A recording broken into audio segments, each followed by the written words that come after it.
Bonjour et bienvenue.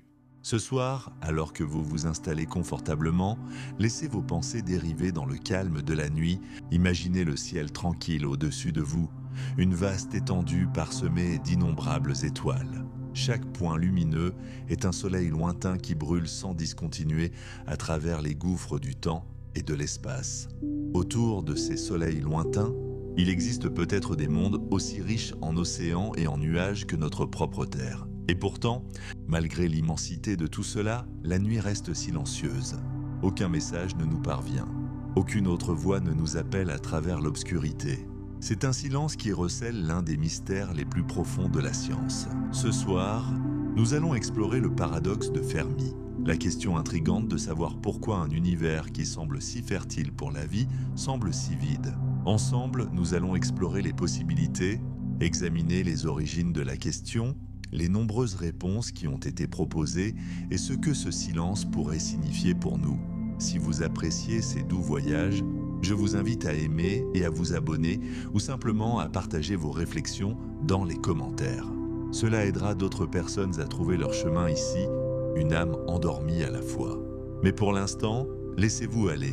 Laissez votre corps s'immobiliser, votre respiration s'adoucir et vos pensées ralentir comme des ondulations s'estompant sur un étang tranquille. La nuit est vaste et calme et il n'y a pas lieu de se presser. Reposez-vous simplement ici, en sécurité sous les étoiles, pendant que l'histoire se déroule. Maintenant, commençons. Lorsque nous levons les yeux vers le ciel nocturne, nous ne voyons qu'une fraction de ce qui se trouve au-delà.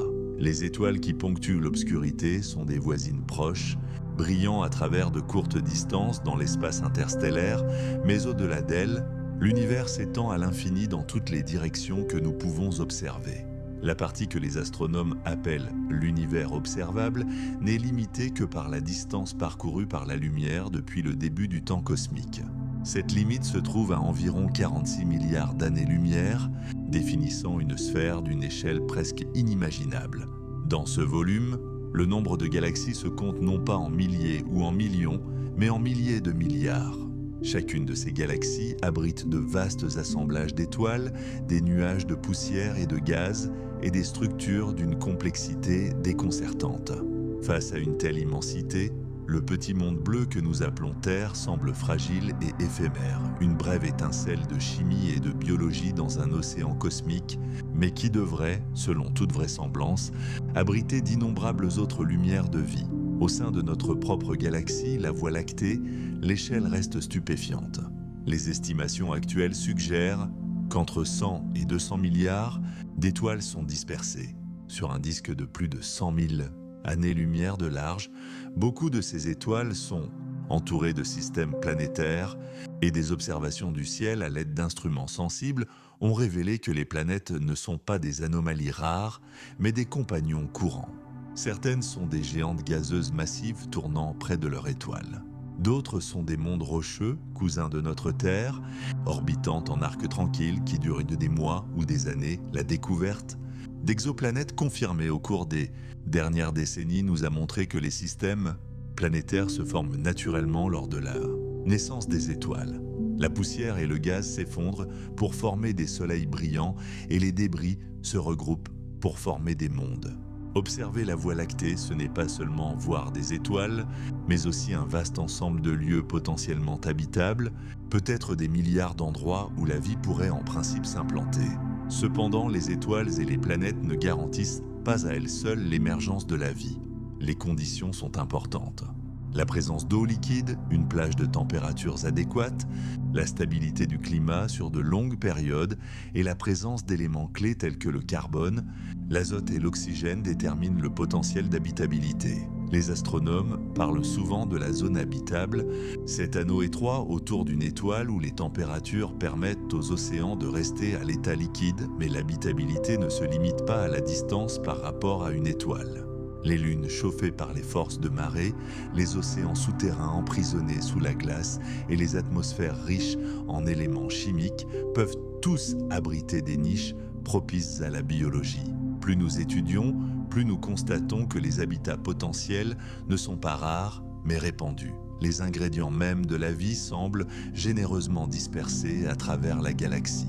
Lorsque les scientifiques raisonnent à partir de ces chiffres, la conclusion semble évidente. S'il existe des centaines de milliards d'étoiles dans notre seule galaxie et qu'une fraction significative de ces étoiles abrite des planètes, alors le nombre de mondes potentiellement habitables doit se compter en milliards. Si la vie n'est pas un hasard extraordinaire, mais un processus régi par la chimie, et s'il semble probable qu'elle soit apparue à plusieurs reprises, et si l'évolution tend vers la complexité à condition de disposer de suffisamment de temps, alors les civilisations intelligentes ne devraient pas être propres à la Terre. La probabilité suggère que quelque part dans les longs couloirs du temps cosmique, d'autres ont dû lever les yeux vers leur propre ciel, se poser leurs propres questions et se demander s'ils étaient seuls. Le silence que nous percevons devrait être temporaire, un intervalle avant la découverte. Et pourtant, malgré notre écoute attentive, les étoiles restent muettes. C'est au milieu du XXe siècle que ce paradoxe a été mis en évidence par une remarque faite presque en passant. Dans les années 1950, lors d'un déjeuner informel avec des collègues, le physicien Enrico Fermi aurait posé une question qui résonne depuis lors, alors que la conversation dérivait vers la possibilité de civilisation extraterrestre. Fermi a simplement demandé « Où sont-ils tous ?» La formulation était simple, mais les implications profondes. Compte tenu de l'échelle de la galaxie, de l'abondance des étoiles et des planètes, et des milliards d'années disponibles pour que des civilisations apparaissent, notre ciel devrait être rempli de signes d'autres civilisations. Des vaisseaux traversant le vide interstellaire, des signaux clignotant à travers l'espace, des structures remodelant la lumière des étoiles. Quelque chose devrait être visible. Au lieu de cela, nous ne voyons rien. La question qui a commencé comme une remarque pendant le déjeuner est devenue un mystère central de la science moderne. Les réactions à la question de Fermi ont révélé à la fois de la fascination et de l'inquiétude. D'une part, le silence des étoiles pourrait s'expliquer par des limites pratiques. Peut-être que les voyages interstellaires sont plus difficiles que nous l'imaginons. Peut-être que la communication est éphémère ou fragile. D'un autre côté, l'absence de preuves avait une implication plus troublante. Si les civilisations ne durent pas, si elles s'éteignent, tout s'effondre avant d'avoir dépassé leur monde d'origine, alors le silence pourrait être un avertissement. Au cours des décennies qui ont suivi, alors que nous avons construit des radiotélescopes, lancé des sondes et scruté le ciel à la recherche de signes, le silence n'a fait que s'amplifier. Chaque amélioration technologique élargit notre portée. Pourtant, aucun murmure ne nous est parvenu. Ce paradoxe n'est pas seulement une curiosité, mais un sujet d'attention. Un écart entre l'attente et l'observation. Nous vivons dans une galaxie qui devrait être animée de voix, mais nous n'entendons que la nôtre. Enrico Fermi n'était pas étranger aux grandes questions. Dans les années 1950, il s'était déjà imposé comme l'une des grandes figures de la physique du XXe siècle. Ses travaux s'étendèrent de la mécanique quantique à la physique nucléaire, de la réflexion théorique à l'expérimentation pratique. Il avait construit le premier réacteur nucléaire contrôlé, contribué au développement de la théorie des particules et formé des générations d'étudiants. Au moment où il s'est assis à ce célèbre déjeuner à Los Alamos, sa réputation était déjà bien établie. Le monde lui-même était en pleine transition. Les années 1950 ont été marquées à la fois par l'optimisme et l'anxiété. Les progrès rapides de la technologie, l'aube de l'ère spatiale, mais aussi par l'ombre des armes nucléaires et de la guerre froide. L'idée de civilisation au-delà de la Terre n'était pas encore une discipline scientifique, mais elle faisait partie de l'atmosphère de spéculation. Dans un tel climat, la simple remarque de FM avait du poids. Il ne s'agissait pas d'une pensée fantaisiste, mais de la synthèse de la physique, de l'astronomie et de la probabilité en une seule question troublante. Bien que le terme « Fermi's Phrasing » soit nouveau, l'idée que d'autres mondes puissent abriter la vie ne l'était pas. Des siècles plus tôt, des philosophes et des naturalistes avaient spéculé sur la pluralité des mondes. Au XVIe siècle, Giordano Bruno imaginait un univers infini rempli de soleils et de planètes, dont beaucoup étaient habités. Au XIXe siècle, les astronomes qui observaient Mars à l'aide de télescopes se demandaient s'ils voyaient des canaux artificiels, signe d'une civilisation mourante s'accrochant à la survie. Si ces idées brouillaient souvent la frontière entre science et imagination, elles reflétaient une curiosité persistante. Si la Terre n'est pas le centre du cosmos, pourquoi la vie devrait-elle s'y limiter ? Le passage du mythe à la science avait déjà rendu l'univers plus grand, plus ancien et plus étrange. La question de la vie ailleurs était en suspens, entre poésie et calcul.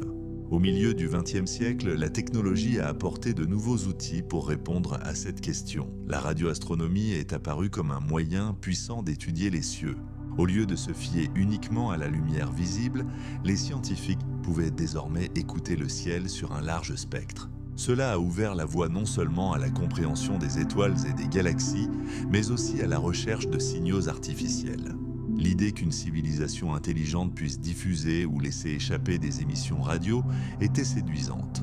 En 1960, Frank Drake a mené le projet OSMA, la première tentative délibérée de régler un radiotélescope sur les étoiles à la recherche d'une transmission extraterrestre. Il a choisi des étoiles proches, semblables au Soleil, et les a écoutées pendant des semaines. Aucun signal n'est venu, mais l'expérience a marqué un début. Ce qui n'était autrefois que spéculation est devenu un programme d'observation systématique, plus tard officialisé sous le nom de Recherche d'intelligence extraterrestre ou SETI. Pour donner un sens à l'ampleur du problème, Frank Drake proposa une équation, non pas comme une formule à résoudre, mais comme un moyen de décomposer l'inconnu en plusieurs parties. L'équation de Drake multipliait plusieurs facteurs. Le taux de formation des étoiles, la fraction d'étoiles avec des planètes, le nombre de mondes habitables par système, la probabilité de vie, la probabilité d'intelligence, la durée de vie des civilisations, etc. Chaque terme représentait une étape, de la physique à la chimie, en passant par la biologie et la sociologie. La puissance de l'équation ne résidait pas dans sa précision, mais dans sa structure. Elle montrait que la question n'était pas mystique, mais quantifiable. En ajustant les valeurs, on pouvait passer d'une galaxie grouillant de civilisations à un univers solitaire n'en comptant qu'une seule. Les fourchettes qui ressortirent de l'équation de Drake étaient vastes.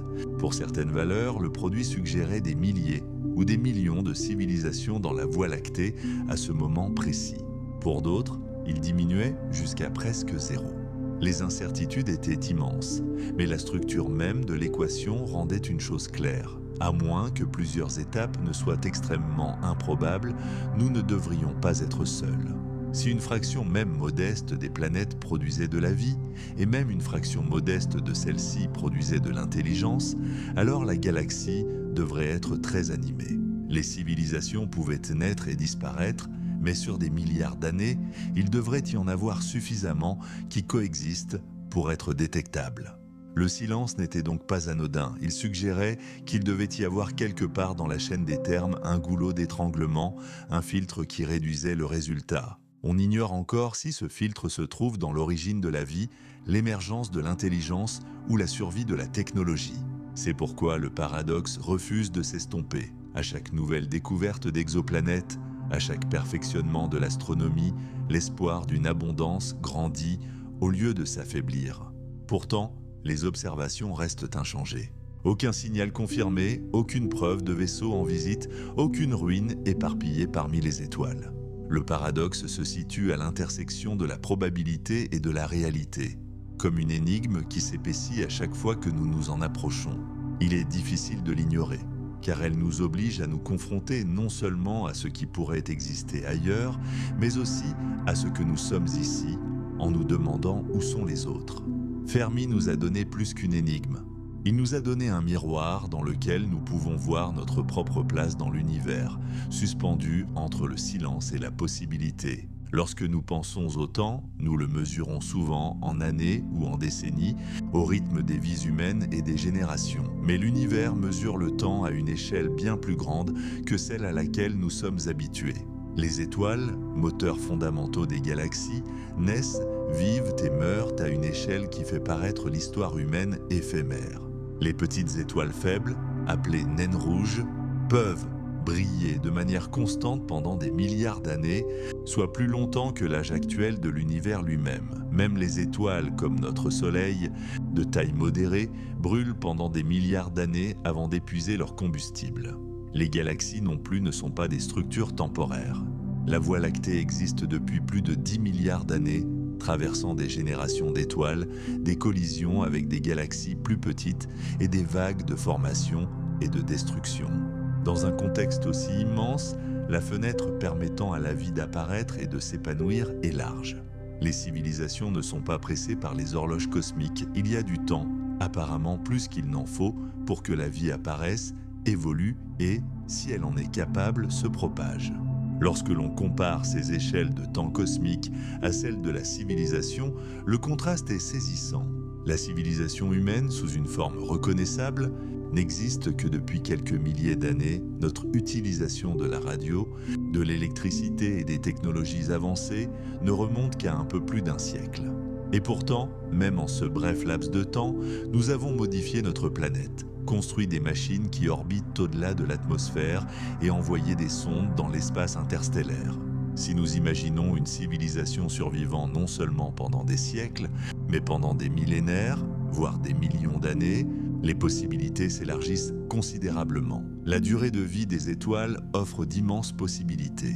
Une société technologique pourrait apparaître au début de la vie d'une étoile et bénéficier encore de milliards d'années de stabilité. Comparée à l'âge immense de la galaxie, la croissance de la civilisation est comme une étincelle qui pourrait devenir une flamme se propageant rapidement dans l'obscurité. Même si l'on imagine que les voyages interstellaires sont lents, les chiffres restent convaincants. Un vaisseau spatial voyageant à seulement 1% de la vitesse de la lumière pourrait traverser la galaxie en environ 10 millions d'années. Cela nous semble long, mais comparé à l'histoire galactique qui se mesure en milliards d'années, c'est rapide. La colonisation n'a pas besoin d'être rapide pour être efficace. Si une civilisation lançait des sondes ou des colonies qui progressaient progressivement, se répandant de système en système, elle finirait par atteindre tous les coins de la Voie lactée. 10 millions d'années ne représentent qu'une fraction de la durée de vie d'une galaxie. Même une expansion plus lente, mesurée en dizaines ou en centaines de millions d'années, permettrait encore une colonisation complète bien avant l'époque actuelle. Les échelles de distance et de temps s'alignent de telle manière que l'expansion, une fois commencée, semble inévitable. C'est pourquoi même des hypothèses modestes sur les voyages conduisent à des conclusions surprenantes. Une civilisation qui se répandrait à un rythme tranquille, marquant des pauses de plusieurs siècles ou millénaires entre chaque étape, remplirait tout de même la galaxie en un clin d'œil cosmique. Chaque colonie pourrait à son tour devenir un centre d'expansion supplémentaire, créant une réaction en chaîne qui s'étendrait à travers les étoiles. Le processus n'a pas besoin d'être continu ou efficace. Il pourrait être irrégulier, inégal et lent. Pourtant, avec suffisamment de temps, même une progression aussi hésitante finirait par atteindre tous les coins de l'univers. Il est difficile d'échapper à la mathématique. Lorsque l'on dispose de milliards d'années, même les taux d'expansion les plus conservateurs sont suffisants. La Voie lactée n'est pas infinie, c'est une structure limitée avec un nombre fini d'étoiles. Face à la patience du cosmos, la distance entre elles diminue. Si cela est vrai, alors une implication s'impose avec force. Si des civilisations technologiques ont vu le jour à un moment donné dans un passé lointain, elles ont eu le temps de s'étendre largement. Notre propre Soleil est un nouveau venu, avec seulement 4,5 milliards d'années d'existence. La galaxie était déjà ancienne lorsque la Terre s'est formée. Des étoiles plus anciennes que le Soleil ont peut-être abrité des planètes, et ces planètes ont peut-être vu la vie évoluer bien avant que notre propre monde ne se refroidisse. Des civilisations auraient pu apparaître des centaines de millions ou des milliards d'années avant nous. Si elles ont perduré, leurs traces devraient être visibles aujourd'hui. Même si elles n'ont pas survécu indéfiniment, les vestiges de leur présence, leurs signaux, leurs artefacts ou les modifications de leur environnement pourraient subsister. L'histoire profonde de la galaxie rend difficile l'argument selon lequel nous sommes tout simplement en avance. À tous égards, nous sommes des arrivants tardifs à un stade qui existe depuis des millénaires. Cela conduit à la forme la plus pressante du paradoxe. Si les civilisations se développent, perdurent, tout laisse des traces, alors la galaxie devrait être remplie de preuves. Nous devrions voir des signatures technologiques dans le ciel, la lumière des étoiles modifiée par de vastes structures, des signaux radio dérivant dans l'espace, des motifs qui trahissent l'ingénierie plutôt que la nature. Même si les civilisations sont rares, le passage du temps multiplie leurs chances de se propager. Le silence que nous rencontrons est donc plus que déroutant, il contredit ce à quoi nous nous attendrions. Les échelles de temps et de distance prises ensemble suggèrent fortement que d'autres devraient déjà être là. Le fait que nous ne voyons aucune trace nous oblige à remettre en question nos hypothèses fondamentales. Les civilisations sont-elles plus rares que ne le suggère la probabilité? Ne parviennent-elles pas à perdurer? Ou existe-t-il une raison plus profonde pour laquelle la galaxie semble vide malgré la lente progression du temps, alors qu'elle aurait dû se remplir? Pour comprendre pourquoi la galaxie pourrait être silencieuse, nous pouvons commencer par le tout début de la vie sur notre propre planète. La Terre s'est formée il y a environ 4,5 milliards d'années, un monde en fusion qui s'est progressivement refroidi, bombardé par des astéroïdes et des comètes. En quelques centaines de millions d'années, les conditions se sont suffisamment stabilisées pour que les océans se répandent à sa surface. Dans ces eaux, quelque chose de remarquable s'est produit. Des molécules se sont organisées en structures capables d'autoréplication et de métabolisme. Quelle qu'en soit la cause, cela a marqué le passage de la chimie à la biologie. Les premiers fossiles et traces chimiques suggèrent que la vie était présente sur Terre il y a plus de 3,5 milliards d'années. Cela signifie que, par rapport à l'âge de la planète, la vie est apparue rapidement. D'un point de vue cosmique, le passage d'un monde sans vie à un monde vivant n'a pas pris beaucoup de temps. Mais cette rapidité est-elle le fruit de la facilité ou de la chance ?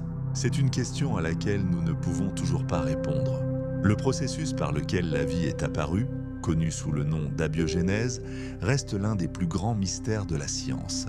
Des expériences en laboratoire ont montré que, dans certaines conditions, des molécules organiques simples peuvent se former spontanément à partir d'ingrédients de base. Les acides aminés, les nucléotides et les lipides, qui sont les éléments constitutifs des protéines, de l'ADN et des membranes cellulaires, peuvent apparaître par le biais de réactions chimiques naturelles. Mais le saut entre les molécules et un système autonome est énorme. Comment les chaînes de nucléotides ont-elles commencé à se reproduire? Comment les premières membranes ont-elles pu piéger les éléments chimiques utiles sans se désagréger? Et comment ces débuts fragiles ont-ils survécu dans l'environnement hostile de la Terre primitive, avec ses rayons ultraviolets et ses fréquents impacts venus de l'espace? Chacune de ces étapes peut impliquer des improbabilités cumulées. Il est possible que l'émergence de la vie ait nécessité une séquence complexe d'accidents, chacun improbable mais qui, ensemble, ont produit quelque chose d'unique. Si tel est le cas, l'histoire de la Terre n'est peut-être pas typique, mais exceptionnelle. Néanmoins, les planètes et les lunes de la galaxie présentent des environnements qui pourraient favoriser une telle chimie. La vie telle que nous la connaissons est constituée de carbone, d'hydrogène, d'oxygène et d'azote, des éléments forgés dans les étoiles et largement dispersés.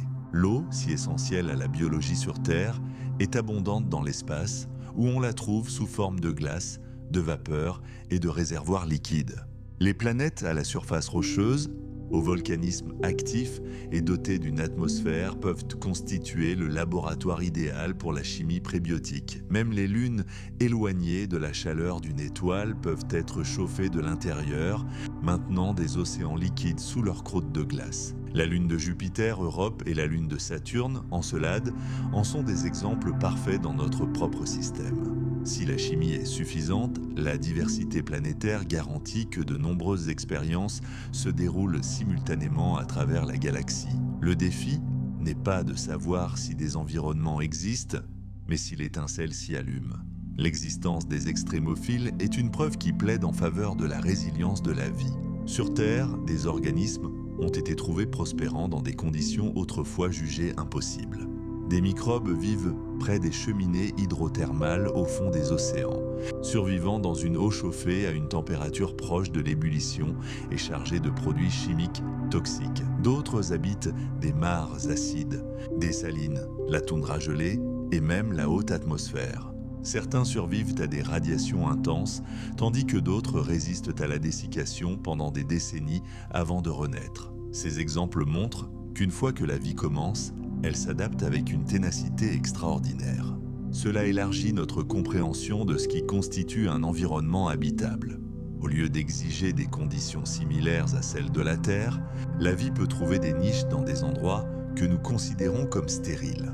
Si l'on en croit les extrémophiles, les habitats potentiels de la galaxie se multiplient de manière spectaculaire, des étangs chauds aux croûtes glacées. Ce qui est rare, ce n'est peut-être pas la survie, mais l'étincelle initiale elle-même. Et pourtant, un contrepoint émerge de la chronologie de la Terre. L'apparition de la vie n'a pas été retardée de plusieurs milliards d'années, mais s'est produite relativement rapidement après la stabilisation de la planète. Cela pourrait suggérer que les conditions de l'abiogenèse ne sont pas impossibles à remplir.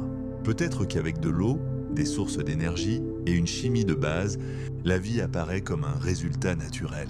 Certains scientifiques affirment que la rapidité avec laquelle la Terre a produit des organismes rend la vie probable ailleurs. Si tel est le cas, le paradoxe s'accentue, car si les débuts sont courants, le silence doit alors survenir plus tard, au stade de la complexité ou de l'intelligence. La rapidité de la transition de la Terre de l'absence de vie à la vie laisse ouverte la possibilité que la première étape ne soit pas le goulot d'étranglement, mais que les obstacles ultérieurs s'avèrent plus redoutables. Cela conduit à une dernière question dans le cadre de ce thème. L'intelligence est-elle un produit inévitable de l'évolution ou un accident rare? Sur Terre, pendant des milliards d'années, la vie est restée microbienne.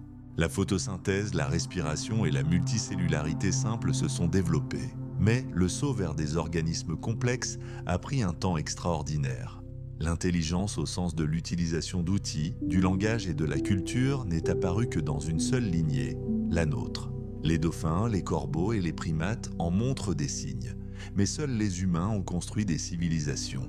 Ce résultat était-il garanti ou dépendait-il d'innombrables coïncidences? Certains biologistes évolutionnistes affirment que l'intelligence est adaptative, qu'elle offre une flexibilité et une capacité à résoudre des problèmes qui confèrent des avantages pour la survie. D'autres suggèrent qu'il s'agit d'un résultat exceptionnel et non d'une issue prévisible. Si l'intelligence n'est pas inévitable, alors la plupart des planètes peuvent rester riches en vie mais pauvres en civilisation. Les océans peuvent regorger de microbes et même de créatures multicellulaires sans jamais donner naissance à des sociétés qui contemplent les étoiles. Dans ce cas, le silence n'est pas un paradoxe, mais le reflet attendu d'une rareté. Les civilisations comme la nôtre sont peut-être des étincelles rares, brillantes mais isolées dans une galaxie autrement vivante mais muette. Lorsque nous examinons l'histoire de la Terre, l'une des caractéristiques les plus frappantes est l'énorme fossé entre l'origine de la vie et l'émergence de la complexité. Les organismes microbiens ont dominé la planète pendant plus de 3 milliards d'années. Les océans, les rivières et les sols étaient remplis de vie unicellulaire, effectuant la photosynthèse, métabolisant les minéraux et modifiant l'atmosphère sans jamais dépasser la simplicité. Le passage à la multicellularité, où les cellules se coordonnent, se spécialisent et forment des corps, n'est pas anodin. Cela nécessite de nouveaux contrôles génétiques, des mécanismes de communication et des stratégies pour empêcher la tricherie entre les cellules. Ce long délai suggère que même si la vie apparaît, la transition vers des formes plus élaborées peut être un saut inhabituel. La rareté des organismes multicellulaires dans les premiers fossiles terrestres souligne ce point. La complexité n'est pas une voie inévitable, mais une voie qui peut dépendre d'alignements improbables entre la biologie et l'environnement. Lorsque la complexité a finalement émergé, elle s'est accompagnée d'une explosion de diversité connue sous le nom d'explosion cambrienne il y a environ 540 millions d'années. En un laps de temps géologique relativement court, les archives fossiles montrent l'apparition de presque tous les grands groupes d'animaux. Les créatures ont développé des coquilles, des yeux, des pattes et des plans corporels sophistiqués. L'explosion cambrienne marque un seuil où l'innovation évolutive s'est accélérée de manière spectaculaire. Mais le fait qu'elle se soit produite si tard dans l'histoire de la Terre soulève des questions. A-t-elle été déclenchée par l'augmentation des niveaux d'oxygène dans les océans, fournissant ainsi le carburant nécessaire à des organismes plus grands? Était-elle la conséquence de pressions écologiques, de la dynamique prédateur-proie qui a stimulé l'innovation? Ou s'agissait-il simplement d'un heureux hasard, d'un gain à la loterie de l'évolution qui a remodelé la biosphère? Quelle qu'en soit la cause, cela souligne que même une fois la multicellularité apparue, l'épanouissement d'une vie diversifiée et complexe n'est pas garanti. Le silence de la galaxie pourrait donc refléter d'innombrables mondes où la vie reste enfermée dans la simplicité microbienne. Au-delà de la complexité elle-même, d'autres obstacles subsistent. Pour qu'une civilisation émerge, l'évolution doit produire l'intelligence, la communication et la coopération. L'intelligence seule ne suffit pas. Les pieuvres sont très intelligentes, capables de résoudre des problèmes et même d'utiliser des outils. Pourtant, elles n'ont pas construit de société collective. Pour que l'intelligence sociale s'épanouisse, les créatures doivent de communiquer efficacement et maintenir une coopération entre les groupes. Le langage est une innovation profonde qui permet non seulement l'échange d'informations, mais aussi la transmission de la culture entre les générations. Sans lui, le savoir meurt avec les individus. La coopération nécessite également un équilibre délicat entre l'intérêt personnel et la survie du groupe. Sur Terre, les humains y sont parvenus grâce à des structures sociales, des mythes communs et des institutions, mais cela n'était pas inévitable. L'évolution aurait pu favoriser d'autres traits, tels que la force, la vitesse ou le camouflage, laissant l'intelligence comme une branche secondaire rare. L'émergence même des civilisations peut nécessiter un ensemble restreint de circonstances, un corridor évolutif étroit. Même lorsque l'intelligence et la société apparaissent, la fragilité demeure. Les civilisations ne sont pas immuables. Elles dépendent des ressources, de la stabilité climatique et de la cohésion sociale. L'archéologie révèle combien de cultures ont vu le jour et ont disparu en l'espace de quelques siècles ou millénaires. L'effondrement de l'environnement, la guerre ou la maladie peuvent anéantir des siècles de progrès. Pour les civilisations technologiques, la fragilité est encore plus marquée. Les mêmes outils qui permettent l'exploration peuvent être utilisés à des fins destructrices. Les armes nucléaires, par exemple, démontrent comment une seule invention peut menacer la survie de la planète. La fragilité des civilisations suggère que même si elles émergent, leur durée de vie peut être courte à l'échelle cosmique. 1000 ans de société technologique ne seraient qu'un clin d'œil dans l'histoire d'une galaxie. Si la plupart des civilisations disparaissent rapidement, le silence que nous entendons est peut-être celui de la fragilité d'un univers dans lequel les lumières s'éteignent avant même de s'être propagées. Le concept de filtres évolutifs rend compte de cette idée. À chaque étape, il peut y avoir des obstacles qui empêchent le progrès. L'origine de la vie, l'augmentation de la complexité, l'émergence de l'intelligence, la formation des civilisations et la survie de ces civilisations sont autant d'étapes dont les probabilités sont incertaines. Si l'une d'entre elles est extrêmement rare ou fragile, la chaîne menant à la présence interstellaire est rompue. De ce point de vue, la galaxie pourrait être remplie d'expériences à moitié achevées, de mondes microbiens, d'océans de vie multicellulaires sans intelligence ou de créatures intelligentes qui ne forment jamais de société durable. Chaque filtre rétrécit le chemin, ne laissant qu'une infime fraction de mondes capables de produire des civilisations comme la nôtre. L'absence de signaux pourrait refléter non pas l'absence de vie, mais l'attrition des possibilités à chaque étape.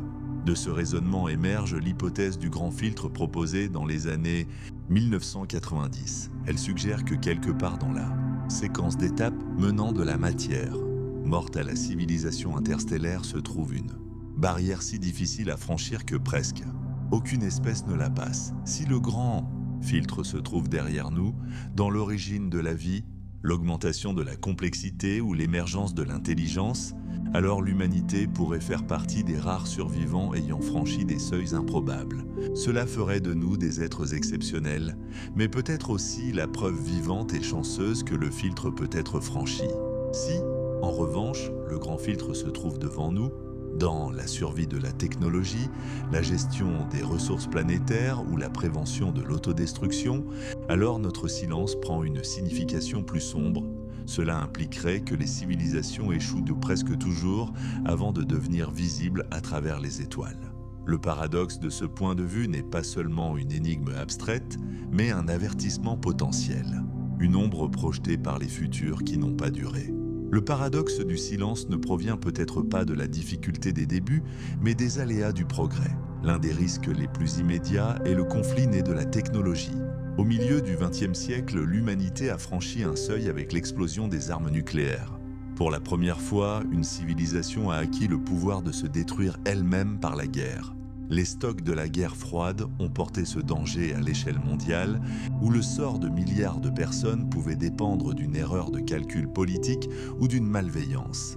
Le feu nucléaire pourrait non seulement détruire des villes, mais aussi détruire des écosystèmes, remplir l'atmosphère de suie et étouffer l'agriculture. Ce potentiel destructeur n'est pas propre à l'humanité. Toute espèce qui développe des armes puissantes avant de développer sa résilience et sa sagesse peut être confrontée à des risques similaires. Le silence des étoiles est peut-être celui des civilisations qui ont trébuché à ce stade, se détruisant avant que leur voix ne puisse porter loin. L'effondrement environnemental représente une autre forme de danger auto-infligé. Les civilisations puisent leurs ressources dans leur planète, modifiant les climats, consommant de l'énergie et remodelant les écosystèmes. Sur Terre, la combustion des énergies fossiles, la déforestation et la pollution ont déjà déstabilisé l'atmosphère et les océans en seulement quelques siècles de croissance industrielle. La hausse des températures, l'acidification des mers et l'effondrement de la biodiversité sont autant de signes de la fragilité de l'équilibre. Une espèce technologique peut découvrir, comme nous le découvrons actuellement, que le progrès a des coûts imprévus. Si une civilisation ne peut s'adapter ou changer de trajectoire, l'environnement même qui la soutient peut s'effondrer. L'effondrement pourrait ne pas venir d'une guerre, mais d'une lente érosion, d'une mort par déséquilibre. La galaxie pourrait donc être jonchée de mondes où des civilisations ont brièvement prospéré pour ensuite disparaître sous le poids de leurs propres excès. Au-delà de ces dangers connus se trouvent ceux qui accompagnent les technologies avancées. L'intelligence artificielle, si elle est développée sans mesure de sécurité, pourrait agir de manière à nuire à ses créateurs ou à les remplacer. La biotechnologie comporte des risques liés à la création d'agents pathogènes qui pourraient se propager de manière incontrôlable. La nanotechnologie, la manipulation de l'énergie et d'autres outils futurs peuvent dreceler des catastrophes cachées. Le schéma est cohérent. À mesure que les connaissances s'accroissent, le pouvoir s'accroît également. Et le pouvoir s'accompagne de risques. Une jeune civilisation peut se retrouver confrontée à des menaces qu'elle ne comprend pas pleinement. La probabilité de survie à ces goulots d'étranglement peut être faible. Chaque espèce qui échoue ne laisse aucun signe, aucune trace. Dans cette optique, le silence de la galaxie peut simplement être le résultat accumulé des échecs, qui nous sont cachés par le caractère définitif de l'extinction. La fragilité des jeunes civilisations aggrave le problème. Pour atteindre un stade où la présence interstellaire devient possible, il faut non seulement de l'inventivité, mais aussi de l'endurance. Les institutions doivent tenir bon, les cultures doivent se stabiliser et les sociétés doivent résister à la fragmentation. Pourtant, l'histoire humaine montre à quel point ces structures peuvent être précaires. Les empires s'effondrent, les gouvernements vacillent et les connaissances se perdent. Plus la chronologie est longue, plus les risques de catastrophes sont élevés. Une société mondiale capable de construire des vaisseaux spatiaux devra peut-être survivre à des milliers d'années d'instabilité avant de pouvoir s'étendre. Chaque nouveau siècle apporte son lot de nouveaux défis. Les premiers siècles de croissance technologique sont donc peut-être les plus périlleux, une épreuve que seules quelques espèces survivent. Si la galaxie est silencieuse, c'est peut-être parce que très peu d'espèces dépassent ce stade vulnérable. Bien sûr, les dangers ne sont pas seulement auto-infligés. Le cosmos lui-même est dangereux. Les astéroïdes et les comètes entrent en collision avec les planètes, parfois avec une force catastrophique. La Terre a connu de tels événements, notamment l'impact qui a mis fin au règne des dinosaures il y a 65 millions d'années. Les supernovas, morts explosives des étoiles massives, peuvent baigner les planètes dans des radiations, dépouillant leur atmosphère ou stérilisant leur surface. Les sursauts gamma, bien que rares, libèrent une énergie immense qui pourrait balayer des régions entières d'une galaxie. Les tempêtes magnétiques, les éruptions solaires et les étoiles errantes s'ajoutent à la liste des menaces. Une civilisation peut être anéantie, non pas par ses propres actions, mais par la violence indifférente de l'univers. Dans de tels cas, il n'y a peut-être aucune chance de rétablissement, aucun héritage laissé à d'autres. Pris ensemble, ces dangers suggèrent une explication possible au silence. Le biais de survie. Nous sommes ici parce que nous avons survécu jusqu'à présent. Toutes les civilisations qui n'ont pas survécu sont absentes de la conversation. Dans un univers où d'innombrables tentatives ont pu être faites, nous ne voyons que les survivants, car les civilisations disparues ne laissent aucun signe. L'absence de preuves ne signifie pas nécessairement l'absence de tentatives, mais le silence de ceux qui ont échoué. Cette perspective jette une lumière sombre sur le paradoxe. La galaxie n'est peut-être pas vide, mais hantée par le souvenir de civilisations qui n'ont jamais survécu à leur dangereuse adolescence. Nous ne pouvons pas les entendre, non pas parce qu'elles n'ont jamais existé, mais parce qu'elles ont disparu. Ainsi, lorsque nous regardons vers l'extérieur, nous regardons peut-être aussi vers l'intérieur, vers la phase fragile dans laquelle nous vivons actuellement, en nous demandant si nous allons rejoindre le silence ou trouver un moyen de survivre. Toutes les solutions au paradoxe de Fermi ne reposent pas sur la rareté ou la destruction. Certains suggèrent que des civilisations sont bel et bien présentes dans la galaxie, peut-être en abondance, mais qu'elles se cachent délibérément de nous. Cette idée est connue sous le nom d'hypothèse du zoo. Elle imagine que des sociétés avancées sont conscientes de notre existence mais choisissent de ne pas se révéler, tout comme les humains pourraient observer des animaux dans une réserve sans annoncer leur présence. De leur point de vue, la Terre pourrait être un environnement contrôlé, un lieu où les civilisations en développement sont autorisées à se développer sans ingérence. Dans ce cas, notre silence n'est pas le résultat d'un vide, mais d'une retenue intentionnelle. Nous n'entendons pas les voix des autres parce qu'ils ont choisi de garder leur distance, observant peut-être et attendant que nous mûrissions. La possibilité troublante est que notre solitude soit orchestrée, que nous ne soyons pas seuls, mais isolés de manière intentionnelle. Cette idée fait fortement écho à un concept familier issu de l'imaginaire humain, la directive première de la science-fiction. Dans des récits tels que Star Trek, les civilisations avancées s'abstiennent d'interférer avec les sociétés moins avancées, estimant que cela perturberait leur développement naturel. Si une telle éthique existe dans la galaxie, cela pourrait expliquer pourquoi nous ne voyons aucune preuve de contact. Des civilisations plus anciennes et plus sages que la nôtre pourraient respecter un principe de non-ingérence, refusant de se manifester tant que nous n'aurons pas atteint un certain seuil de maturité. Si les étoiles regorgent d'observateurs, alors nous sommes comme des enfants grandissant au sein d'une vaste communauté invisible. Ce n'est que lorsque nous ferons preuve de stabilité, de coopération ou de capacité technologique que le silence pourrait être rompu.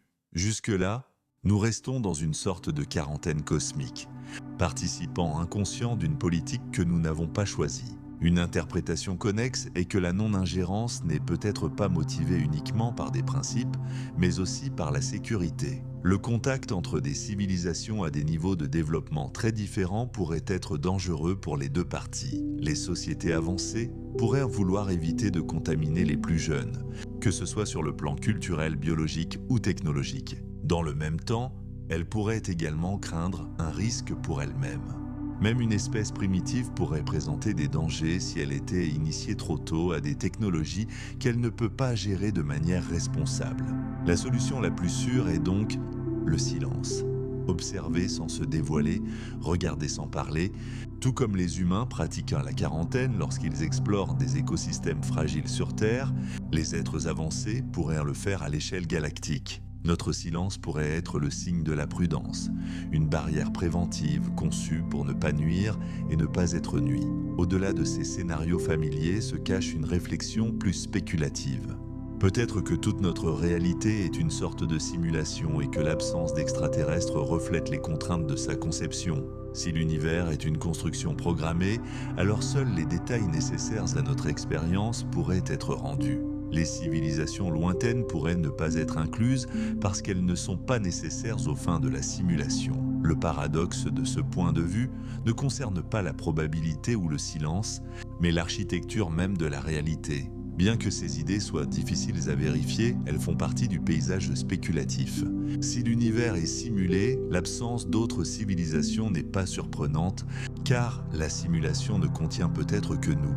Le silence n'est pas un indice sur la galaxie, mais sur les limites de notre expérience.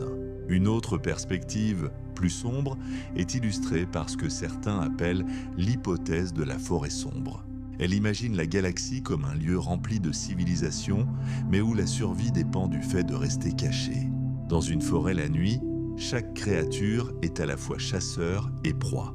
Se révéler, c'est s'exposer au danger. Dans une telle galaxie, les civilisations éviteraient d'émettre des signaux, se camoufleraient et chercheraient à détecter les autres sans être détectés.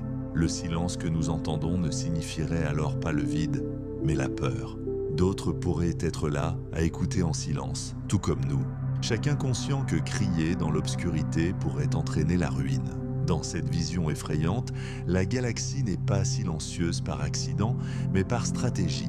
Tout le monde se cache parce que personne ne peut faire confiance. Si l'un de ces scénarios est vrai, les implications pour notre avenir sont profondes. Si l'hypothèse du zoo est valable, alors un jour, le silence pourrait prendre fin brusquement lorsque d'autres décideront que nous sommes prêts.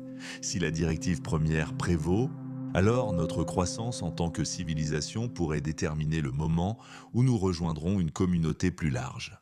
Si la non-ingérence est motivée par la prudence, alors le contact ne pourra avoir lieu que lorsque nous aurons prouvé que nous sommes sans danger pour nous-mêmes et pour les autres. Si l'idée de simulation est correcte, alors peut-être qu'aucun contact n'aura jamais lieu.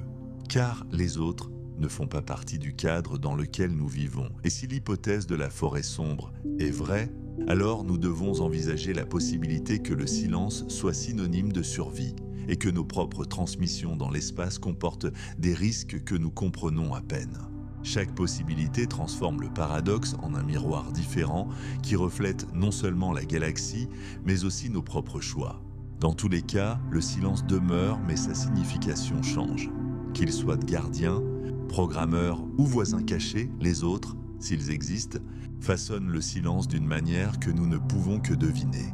Depuis plus d'un demi-siècle, la recherche principale de l'humanité en matière d'intelligence extraterrestre s'est concentrée sur les signaux radio. L'idée est simple. Les ondes radio peuvent parcourir de grandes distances dans l'espace.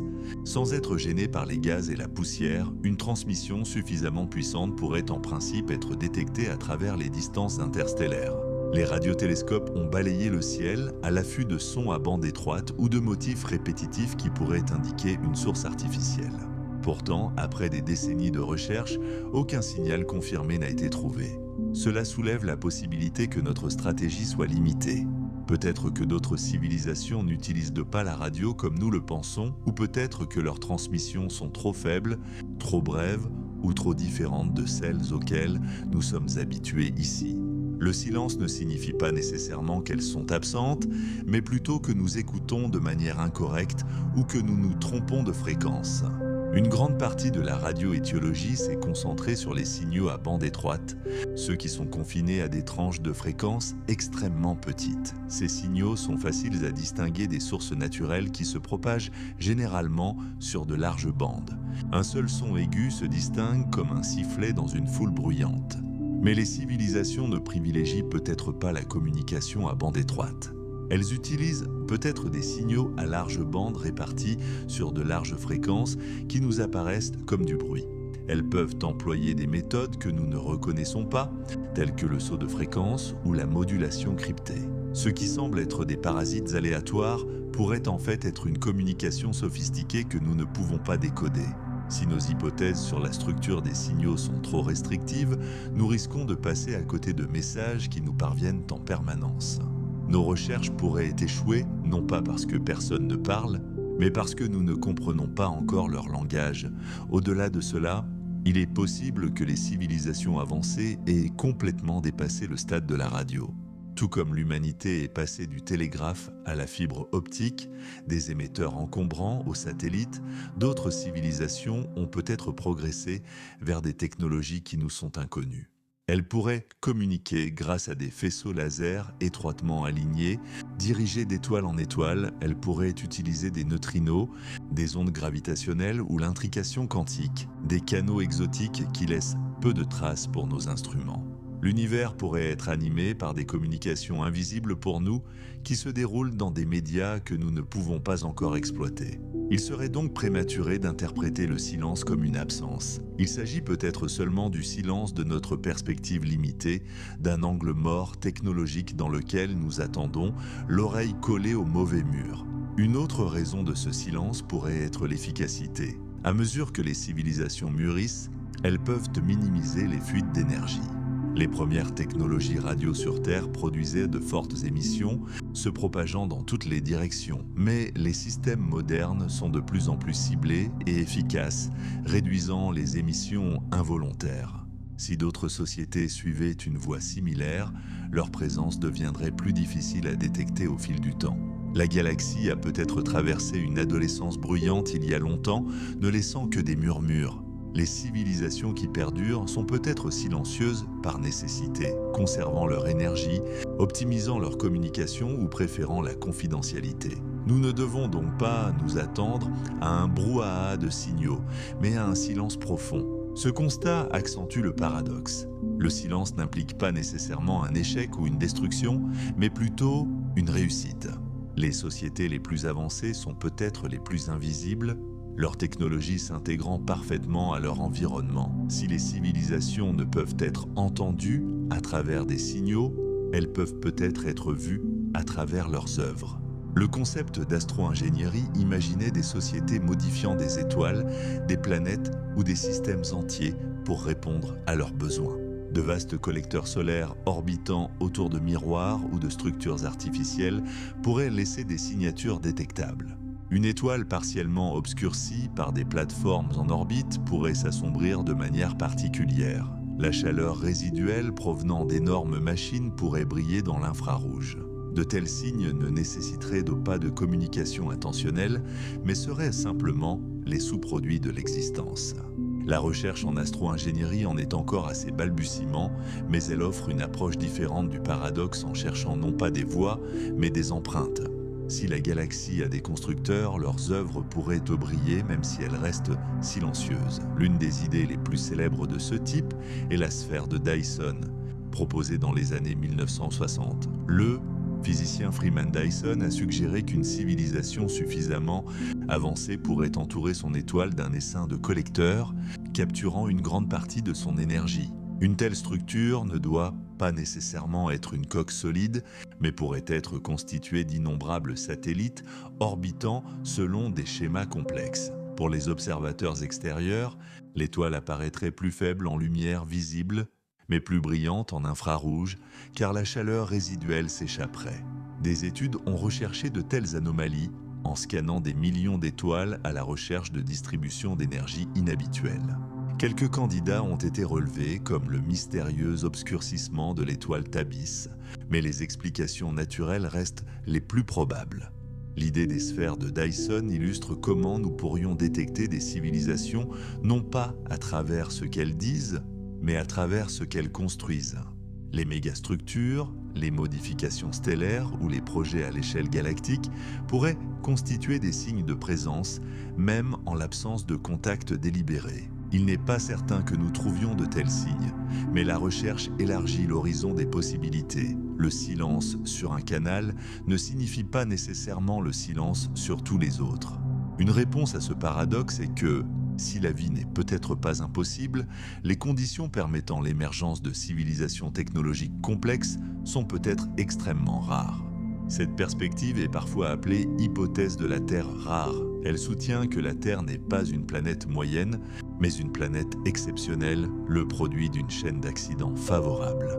Notre emplacement dans la galaxie, notre distance par rapport au Soleil, notre champ magnétique, la tectonique des plaques, et même la présence de notre Lune exceptionnellement grande peuvent tous être des facteurs qui s'alignent de manière improbable. Chaque élément peut être rare en soi, mais ensemble, ils créent un système équilibré pour une stabilité à long terme. Si la plupart des planètes ne possèdent pas ces caractéristiques, alors la Terre est peut-être l'une des rares à pouvoir accueillir une vie complexe. Dans ce cas, le silence de la galaxie n'est pas un mystère, mais une évidence. Le vide est silencieux parce que peu d'autres mondes possèdent les conditions complexes que nous considérons comme acquises. Même lorsque les conditions sont favorables, des catastrophes peuvent survenir. Les planètes peuvent subir des événements qui réinitialisent ou détruisent la vie biologique. Des impacts massifs peuvent faire bouillir les océans ou recouvrir l'atmosphère de poussière pendant des siècles. Des super-éruptions volcaniques peuvent empoisonner le ciel et détruire les écosystèmes. Les changements dans l'orbite ou l'inclinaison axiale d'une planète peuvent entraîner des climats extrêmes, gelant ou brûlant toute possibilité de stabilité. Sur Terre, des extinctions massives se sont produites à plusieurs reprises, anéantissant une grande partie de la vie. À chaque fois, la reprise a pris des millions d'années. Une civilisation peut ne jamais voir le jour si son monde est frappé trop souvent ou trop durement. Les catastrophes agissent comme des gardiens enfermant la plupart des planètes dans des cycles d'essor et d'effondrement sans jamais progresser vers une complexité durable. La galaxie pourrait donc être remplie de débuts prometteurs anéantis par des catastrophes avant même d'avoir pu s'épanouir. L'environnement plus large d'une galaxie joue également un rôle. Toutes les régions ne sont pas également hospitalières. Les astronomes parlent de zones d'habitabilité galactique, des zones où les conditions sont suffisamment stables pour permettre la vie. Trop près du centre galactique, les étoiles sont très proches les unes des autres, les niveaux de rayonnement sont élevés et les perturbations gravitationnelles sont fréquentes. Trop loin dans les périphéries, il peut y avoir insuffisamment d'éléments lourds pour former des planètes rocheuses. La zone d'équilibre se situe quelque part entre les étoiles abondantes, mais pas surpeuplées, et les zones où la formation planétaire peut produire une variété de mondes. La Terre se trouve justement dans cette bande tempérée, mais la plupart des étoiles de la Voie lactée se trouvent en dehors de celle-ci, dans des zones plus hostiles. Si l'habitabilité dépend de l'adresse galactique, alors les mondes propices à la vie peuvent être l'exception et non la règle. Même dans les zones habitables, des caractéristiques subtiles influencent les résultats. Jupiter, la planète géante de notre système solaire, joue un rôle protecteur en déviant ou en absorbant les comètes et les astéroïdes. Sans un tel gardien, la Terre pourrait subir des impacts trop fréquents pour que la vie complexe puisse y subsister. De même, notre Lune stabilise l'inclinaison de l'axe de la Terre, empêchant ainsi les fluctuations extrêmes qui pourraient déstabiliser le climat. La tectonique des plaques recycle le carbone, maintenant ainsi un équilibre à long terme entre les gaz à effet de serre et la température. Chacune de ces caractéristiques peut être rare ailleurs. De nombreux systèmes planétaires peuvent ne pas avoir de planètes géantes sur les bonnes orbites, ni de lunes de la bonne taille, ni d'activité géologique soutenue pendant des milliards d'années. Une planète peut être habitable en théorie mais instable dans la pratique. Les civilisations ont besoin non seulement de l'étincelle de la vie, mais aussi du refuge de la stabilité, et la stabilité peut être rare. La fréquence des événements stérilisants réduit encore davantage le champ des possibilités. Les supernovas, les sursauts des gamma et d'autres phénomènes à haute énergie peuvent balayer des régions entières d'une galaxie. Une planète proche de l'un de ces événements peut voir son atmosphère détruite ou sa surface stérilisée en quelques instants. Même sans anéantissement total, des impulsions de rayonnement répétées pourraient empêcher le développement de la complexité, réinitialisant les biosphères avant que les civilisations aient eu la chance de se développer. Notre propre position dans la galaxie semble relativement calme, à l'abri de telles calamités fréquentes. Mais cela n'est peut-être pas le cas ailleurs. Parmi les milliards d'étoiles, d'innombrables mondes peuvent être frappés à maintes reprises, pris au piège dans des cycles de destruction. De ce point de vue, l'habitabilité est non seulement rare, mais aussi fragile, facilement perdue dans les tempêtes de la violence cosmique. Tous ces facteurs combinés brossent un tableau d'habitabilité inégal. La galaxie n'est pas uniformément accueillante. C'est un paysage d'oasis éparpillé dans le désert de mondes inhospitaliers. Certaines planètes peuvent avoir de l'eau, mais pas de stabilité. D'autres peuvent subir trop souvent des catastrophes pour progresser. Beaucoup peuvent orbiter autour d'étoiles qui s'embrasent de manière imprévisible, dépouillant leur atmosphère ou brûlant leur surface. Quelques-unes, comme la Terre, peuvent passer entre les mailles du filet, en équilibre sur la crête étroite de la stabilité suffisamment longtemps pour que des civilisations émergent. Dans un tel patchwork, le silence est naturel. La galaxie est peut-être pleine de mondes, mais peu d'entre eux offrent le mélange délicat nécessaire à une complexité durable. Le paradoxe de ce point de vue est atténué. Nous n'entendons pas les autres parce qu'ils sont rares et non parce qu'ils n'ont jamais existé. Nous sommes des îles dispersées dans une vaste mer, lointaines et silencieuses, séparées les unes des autres par des distances trop grandes pour être franchies. Le silence de la galaxie peut avoir une implication qui donne à réfléchir. Peut-être sommes-nous rares. L'humanité n'est peut-être pas simplement l'une parmi tant d'autres, mais l'une parmi très peu, voire la seule civilisation à avoir vu le jour dans ce coin du cosmos. Nous imaginer comme rares, c'est voir notre espèce non pas comme une note de bas de page insignifiante, mais comme une étincelle improbable. Les milliards d'étoiles qui nous entourent peuvent abriter d'innombrables mondes où la chimie s'est développée mais n'a jamais atteint la complexité, ou où l'évolution s'est arrêtée avant que l'intelligence ne s'enracine. Si cela est vrai, alors notre existence devient une exception extraordinaire. La rareté n'augmente pas notre importance, mais elle remodèle notre perspective. Nous ne sommes peut-être pas des participants ordinaires à une conversation galactique, mais des locuteurs solitaires, nos paroles se perdant dans un silence sans réponse. Vivre avec cette possibilité, c'est reconnaître à la fois notre fragilité et notre caractère unique. Si nous sommes rares, alors cette rareté s'accompagne d'une responsabilité. Être parmi les premiers, voire les seuls, nous confère la tâche de gardien. Nous avons entre nos mains non seulement notre propre avenir, mais peut-être aussi l'avenir de la vie et de l'intelligence dans cette région de l'espace. Si personne d'autre n'a franchi les obstacles, alors nous sommes peut-être les pionniers. Notre survie, nos choix et notre capacité à nous étendre au-delà de la Terre pourraient déterminer si l'intelligence continuera d'exister dans la galaxie. Cela ne signifie pas que nous sommes destinés à la grandeur, mais cela signifie que nos échecs résonneraient dans le vide. Le silence des étoiles n'est peut-être pas réconfortant, mais il peut nous rappeler que nos actions ont un poids qui dépasse notre planète. Nous sommes peut-être les fragiles porteurs d'une lumière qui, sans nous, ne brillerait peut-être plus jamais. Pour notre propre avenir, le silence peut être interprété de différentes manières. Il peut s'agir d'un avertissement suggérant que les obstacles à venir sont redoutables, mais les civilisations durent rarement assez longtemps pour se propager. Ou bien, il peut s'agir d'une opportunité qui nous montre que le champ est ouvert et n'attend que nous pour le remplir. Dans tous les cas, l'absence d'autres êtres façonne notre chemin. Si personne d'autre ne vient, alors la responsabilité de l'expansion, de l'exploration et de la persévérance nous incombe. Dans ce sens, le silence n'est pas seulement une absence, mais un défi. Ce que nous en faisons définira la trajectoire de notre espèce. Que nous restions confinés à un seul monde ou que nous nous étendions dans le cosmos plus vaste. À l'heure actuelle, nos tentatives d'écoute et de recherche se poursuivent.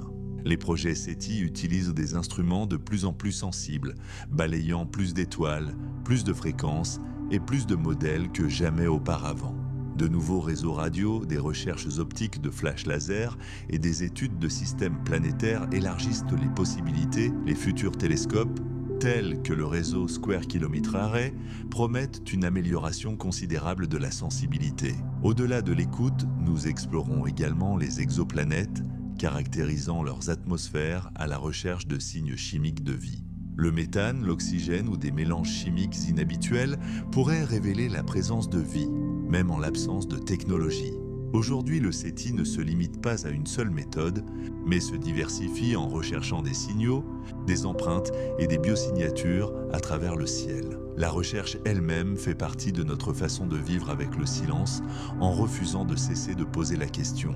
Dans le même temps, nous faisons nos premiers pas dans notre propre système solaire.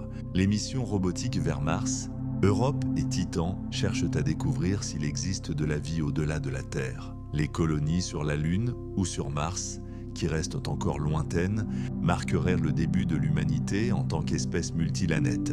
Chaque expansion vers l'extérieur réduit la fragilité de notre existence en répartissant la vie au-delà d'un seul monde. Si nous continuons, nous pourrons un jour envoyer des sondes vers des étoiles proches ou construire de vastes habitats dans l'espace. S'étendre, ce n'est pas seulement explorer, c'est aussi protéger, en garantissant que la vie perdure même si une catastrophe frappe notre planète. Le silence des étoiles n'interdit pas un tel progrès, il peut même l'encourager, nous incitant à porter la vie là où personne n'est encore allé.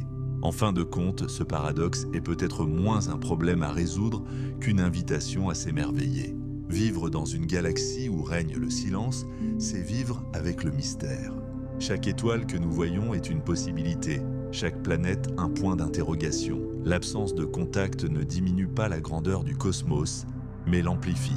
Le paradoxe nous amène à réfléchir sur la probabilité, la fragilité, l'inconnu. Il encourage l'humilité, nous rappelant que nous sommes peut-être uniques, et la curiosité, nous rappelant que nous pourrions encore trouver de la compagnie, que le silence soit permanent ou temporaire, qu'il reflète la rareté, la fragilité ou la dissimulation, il nous maintient dans un état d'interrogation. Et peut-être que cette interrogation est en soi précieuse. En recherchant les autres, nous en apprenons davantage sur nous-mêmes. En scrutant le ciel, nous reconnaissons l'étrangeté de notre propre existence. Le paradoxe ne ferme pas la porte à la possibilité, il l'ouvre davantage, nous invitant à rêver d'un avenir où le silence pourrait un jour être rompu. Si des civilisations avancées existent, leurs messages ne nous parviendront peut-être pas sous la forme de signaux radio. Au lieu de cela, elles pourraient écrire dans le ciel lui-même, laissant des empreintes dans les étoiles qui perdureraient pendant des millénaires. Cette idée, l'ingénierie stellaire comme moyen de communication, suggère que le cosmos lui-même pourrait servir de toile, de support où des balises et des symboles pourraient être intégrés dans des processus naturels. Les civilisations capables d'exploiter les énergies à l'échelle stellaire auraient les moyens de modifier la lumière même des étoiles, un changement dans la luminosité d'une étoile, son rythme ou sa composition chimique pourrait servir de message plus durable que n'importe quelle émission. Alors que le signal radio pourrait s'estomper, une modification stellaire pourrait durer des millions d'années, attendant patiemment d'être observée par quiconque serait capable de la remarquer. Cette idée n'est pas entièrement spéculative. Dans les années 1960, lorsque les pulsars ont été découverts pour la première fois, les astronomes ont brièvement envisagé la possibilité qu'ils soient artificiels. Ces objets, des étoiles à neutrons tournant rapidement et émettant des faisceaux d'ondes radio, produisent des signaux d'une régularité étonnante. Certains pulsaient des dizaines ou des centaines de fois par seconde, avec une précision rivalisant avec celle des horloges atomiques. Au début, la stabilité et la finesse de leurs faisceaux suggéraient quelque chose d'artificiel, ce qui a conduit les scientifiques à surnommer la première source découverte LGM1. Pour Little Green Men et Petits Hommes Verts, on a rapidement compris que les pulsars étaient en des phénomènes naturels, les vestiges d'explosions de supernovas. Mais ce moment d'incertitude a révélé à quel point une balise cosmique pouvait facilement se faire passer pour une étoile. Si une civilisation souhaitait créer un signal reconnaissable, elle pourrait exploiter des mécanismes astrophysiques similaires en sculptant des motifs dans des objets que nous observons déjà. Les étoiles elles-mêmes pourraient-elles être utilisées comme balises ? En principe, oui. Une civilisation capable de manipuler le rayonnement stellaire pourrait moduler sa luminosité de manière à ce qu'elle semble anormale. Une étoile stable pourrait être amenée à scintiller avec une régularité délibérée ou ses raies spectrales pourraient être ajustées pour former des motifs. Des structures à grande échelle en orbite autour d'une étoile pourraient atténuer sa lumière à des intervalles codés, un peu comme nous envoyons des données par des impulsions électriques ou des flashs lumineux.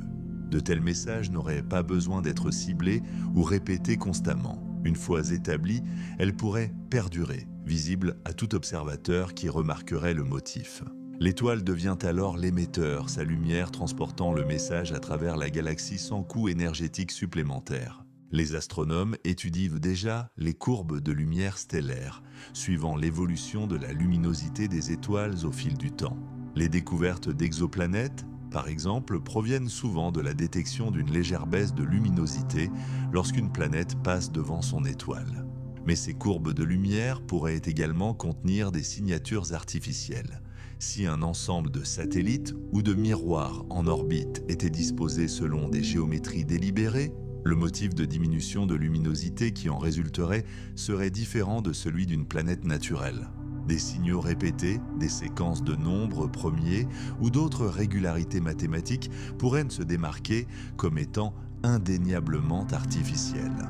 En principe, une civilisation pourrait utiliser sa propre étoile comme un phare, diffusant son identité et ses intentions à travers une géométrie écrite dans la lumière. La question est de savoir si nous reconnaîtrions un tel signal pour ce qu'il est. Les perspectives de décodage des messages cachés dans la lumière des étoiles sont alléchantes mais incertaines. L'astronomie traite d'énormes ensembles de données, dont la plupart semblent bruitées ou irrégulières. Il est difficile de distinguer la variabilité naturelle de la modulation délibérée, surtout lorsque notre catalogue de phénomènes naturels est incomplet. De nombreuses étoiles varient naturellement en luminosité en raison de pulsations, de taches ou d'éruptions. Un signal artificiel pourrait être considéré comme un autre exemple de la complexité astrophysique. Il se peut également que nous ayons déjà observé des anomalies, mais sans en reconnaître l'importance. L'étoile Tabi, célèbre pour ses variations inhabituelles de luminosité, a suscité des spéculations sur l'existence possible de mégastructures, bien que les explications naturelles restent plus probables. Néanmoins, ce cas démontre à quel point la recherche d'exoplanètes et la recherche d'intelligence se recoupent. Dans les deux cas, nous lisons les détails de la lumière stellaire. Pourquoi une telle communication pourrait-elle nous rester invisible? L'une des raisons est l'échelle. Même si les civilisations utilisent les étoiles comme balises, le nombre d'étoiles est vaste et notre capacité à les surveiller en continu est limitée. Les signaux peuvent être rares, subtils ou visibles uniquement dans certaines longueurs d'onde. Une autre raison est liée à nos attentes. Nous ne savons peut-être pas quel modèle rechercher. Les algorithmes conçus pour trouver des exoplanètes ou cataloguer la variabilité ne sont peut-être pas adaptés à la détection d'une intelligence. Il est également possible que la forme de communication choisie soit trop avancée pour nous, codée d'une manière qui nécessite des connaissances que nous ne possédons pas encore. Le silence ne reflète peut-être pas une absence, mais une incompatibilité entre le signal et le récepteur. Les messages sont peut-être déjà écrits dans les étoiles, mais nos yeux et notre esprit ne sont pas encore formés pour les lire. Lorsque nous imaginons la vie au-delà de la Terre, nous projetons souvent notre propre biologie vers l'extérieur. Nous imaginons des forêts de plantes vertes, des océans remplis de créatures ressemblant à des poissons ou des sociétés d'êtres dotés de membres et de visages familiers. Cette tendance est parfois appelée chauvinisme du carbone. L'hypothèse selon laquelle la vie doit être basée sur le carbone est similaire à celle sur Terre. Le carbone possède effectivement des propriétés remarquables. Il forme de longues chaînes stables, crée une grande diversité de molécules et soutient la complexité des protéines et des acides nucléiques. Sur Terre, il est à la base de tous les systèmes vivants. Mais l'univers est vaste et supposer que la vie doit nous ressembler revient peut-être à limiter notre imagination. Le silence de la galaxie pourrait refléter non pas une absence, mais nos attentes étroites. La vie existe peut-être, mais sous des formes si inhabituelles que nous ne la reconnaissons pas encore. L'une des alternatives les plus souvent suggérées est la vie à base de silicium. Le silicium se trouve juste en dessous du carbone dans le tableau périodique et partage certaines de ses propriétés de liaison. Il peut former de longues chaînes et des structures complexes. Bien qu'il soit moins flexible que le carbone, dans certains environnements, en particulier à des températures élevées, où les composés de silicium sont plus stables, la chimie du silicium pourrait constituer la base de la biologie. Imaginer une telle vie conduit à envisager des organismes dotés de tissus semblables à de la roche ou de métabolismes reposant sur des réactions siliciques plutôt qu'organiques. Bien qu'il n'existe aucun exemple sur Terre, l'abondance du silicium dans l'univers maintient cette possibilité. Si des civilisations ont émergé à partir de telle chimie, leur biologie et leur technologie pourraient sembler totalement étrangères, invisibles aux méthodes conçues pour détecter les signatures du carbone. Une autre extension des possibilités provient des solvants. Sur Terre, l'eau est le milieu universel de la vie, dissolvant les sels, transportant les molécules et permettant les réactions chimiques. Mais d'autres liquides pourraient jouer des rôles similaires. L'ammoniac, avec sa polarité et ses liaisons hydrogènes, pourrait agir comme solvant dans des conditions plus froides. Le méthane et d'autres hydrocarbures, bien que moins polyvalents, pourraient fournir des environnements propices à une biochimie plus lente mais toujours fonctionnelle. La lune Titan de Saturne, avec ses lacs de méthane et son atmosphère épaisse, constitue un laboratoire naturel pour de telles spéculations. Si la vie y avait évolué, elle ne ressemblerait pas à la biologie terrestre. Ces cellules pourraient être constituées de membranes complètement différentes. Son métabolisme serait régulé par des cycles chimiques qui nous sont étrangers. Se limiter à la recherche de formes de vie basées sur l'eau reviendrait peut-être à négliger des mondes vivants à leur manière, animés par des processus chimiques que nous ne comprenons pas encore. Au-delà de la chimie, certains ont émis des hypothèses sur des formes de vie qui ne seraient pas basées sur la matière telle que nous la connaissons. Le plasma des étoiles pourrait-il s'organiser en modèles autosuffisants ? Les champs magnétiques pourraient-ils former des structures cohérentes qui se comporteraient comme des organismes ? Ces idées restent de spéculatives, mais elles ont repoussé les limites de ce que pourrait signifier la vie. Si l'intelligence peut naître de modèles stables et autoréplicatifs, alors le milieu est peut-être moins important que la dynamique. Dans cette optique, les étoiles elles-mêmes pourraient abriter une conscience, non pas sous la forme d'un cerveau ou d'un corps, mais sous la forme de modèles émergents au sein du plasma et du magnétisme. Si tel est le cas, la galaxie pourrait être vivante d'une manière que nous n'avons pas encore imaginée. Et le silence que nous percevons pourrait s'expliquer par le fait que nous ne savons pas comment communiquer avec des entités si différentes de nous. Le défi réside bien sûr dans la définition de la vie. Sur Terre, la vie est reconnue par le métabolisme, la reproduction et l'évolution. Mais ces critères sont ancrés dans la biologie du carbone et de l'eau. Si les organismes fonctionnent selon des principes qui sortent de ce cadre, ils peuvent échouer à nos tests. Nous pouvons rechercher de l'oxygène dans les atmosphères, des pigments de type chlorophylle ou des molécules à base de carbone et passer complètement à côté des signatures d'autres systèmes. Même nos télescopes et nos instruments sont biaisés, conçus pour rechercher des caractéristiques similaires à celles de la Terre. Le silence peut donc être auto-imposé, le produit de nos filtres étroits. Pour élargir notre recherche, nous devons élargir notre définition du vivant, nous ouvrir à des chimies et des dynamiques qui remettent en question nos idées préconçues. Cela soulève une possibilité qui donne à réfléchir. Peut-être sommes-nous entourés d'une vie que nous ne pouvons pas reconnaître. Des mondes entiers pourraient regorger d'une activité invisible à nos sens. Des cultures pourraient prospérer avec des métabolismes qui dépassent notre compréhension. Et les étoiles pourraient abriter des intelligences que nous rejetons comme étant de la physique. Le paradoxe n'est donc pas que nous soyons seuls, mais que nous soyons aveugles. Nos hypothèses, fondées sur le cas singulier de la Terre, pourraient nous cacher la richesse du cosmos. Dépasser le chauvinisme du carbone, c'est accepter que la vie puisse prendre des formes qui nous déstabilisent. Que les autres que nous recherchons puissent être des voisins méconnaissables, vivant dans des chimies et des états de matière que nous n'avons pas encore embrassés.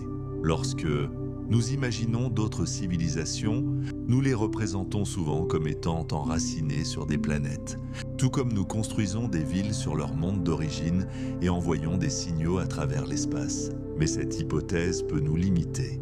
Peut-être que les sociétés les plus avancées ne sont pas du tout planétaires, mais nomades, vivant dans le vide entre les étoiles, libérés des risques de catastrophes planétaires, d'impacts d'astéroïdes, d'instabilité climatique, de bouleversements volcaniques, une civilisation pourrait prospérer à bord de vastes habitats dérivant dans l'espace interstellaire.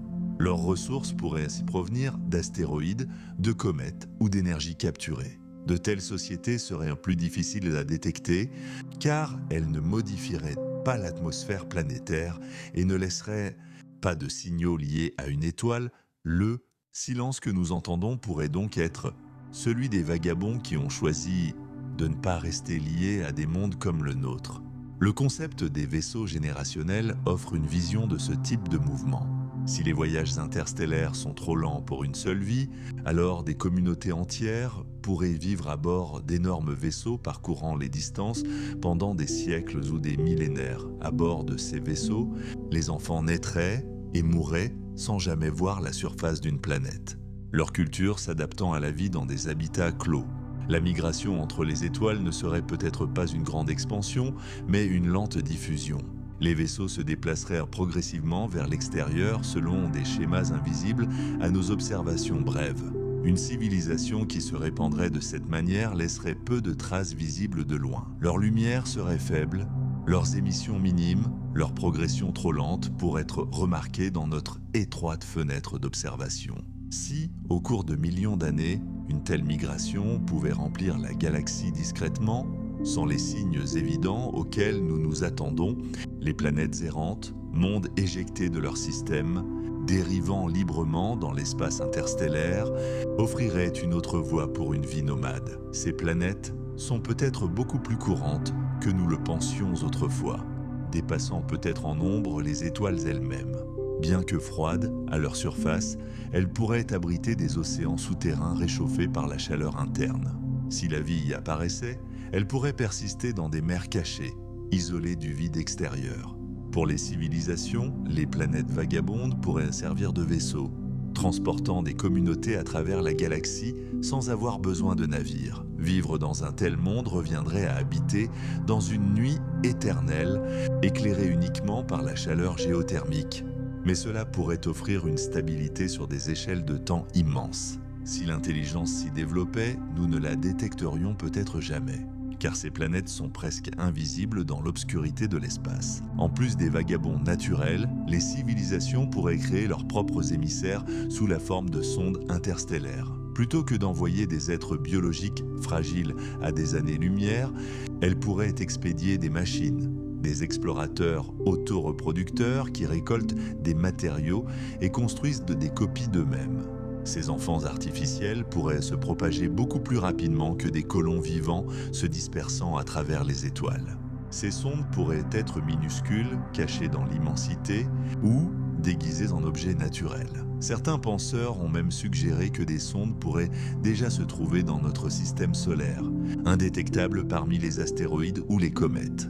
Si les civilisations s'appuient davantage sur des sondes que sur des émissions radio, alors notre incapacité à les entendre pourrait refléter notre incapacité à chercher de la bonne manière.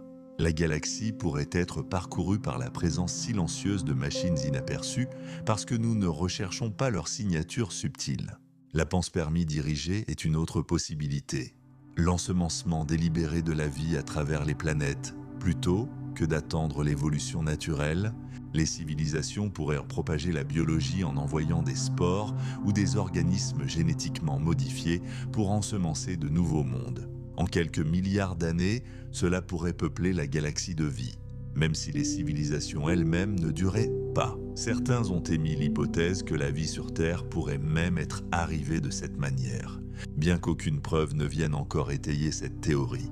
Si la panspermie dirigée est pratiquée, alors la galaxie est peut-être vivante non pas parce que la vie apparaît facilement, mais parce qu'elle est délibérément implantée. Dans un tel scénario, les civilisations agissent peut-être moins comme des diffuseurs que comme des jardiniers, ne laissant aucun signal, seulement la croissance silencieuse de la biologie là où il n'y en avait pas auparavant. La mobilité modifie la détectabilité. Les civilisations sur les planètes modifient les atmosphères, utilisent de l'énergie de manière à produire des émissions et construisent des structures qui peuvent être observées. Les civilisations nomades, en revanche, pourraient ne laisser aucune trace de ce type. Elles pourraient choisir la discrétion pour éviter d'attirer l'attention ou l'efficacité qui produit peu de déchets. Elles pourraient se disperser lentement, se fondant dans le décor. Leur présence ne serait pas évidente dans les études radio ou les balayages planétaires. Le paradoxe ne reflète donc peut-être pas une absence, mais une différence. D'autres peuvent être là, mais se déplacer d'une manière qui ne laisse aucune trace visible pour l'instant. Vivre avec le silence, c'est considérer que ce que nous attendons, à savoir des signaux lumineux provenant de planètes animées, ne correspond peut-être pas à la réalité. Les autres, s'ils existent, se déplacent peut-être dans la galaxie comme des ombres, transportant discrètement la vie d'étoile en étoile, invisible, mais présent dans la grande nuit jusqu'à présent. Une grande partie du paradoxe a été considérée à l'échelle de notre galaxie. Pourtant, l'univers est encore plus vaste. Au-delà de la Voie lactée se trouvent des trillions d'autres galaxies, chacune contenant des milliards d'étoiles. Si la vie est possible ici, elle devrait l'être là-bas. D'un point de vue intergalactique, le silence devient encore plus déroutant.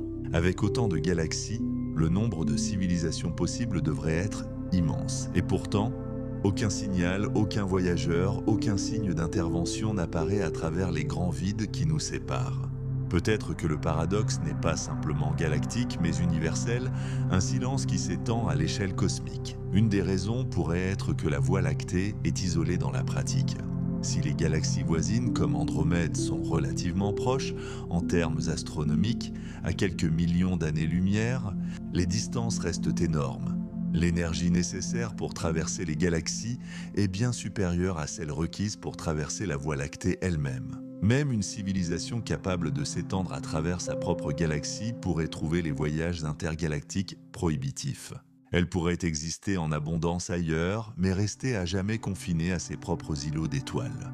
Dans un tel univers, nous ne devrions pas nous attendre à avoir de leurs nouvelles, car le vide entre les galaxies agit comme une barrière naturelle, Un fossé si vaste que même les espèces les plus avancées ne peuvent le franchir.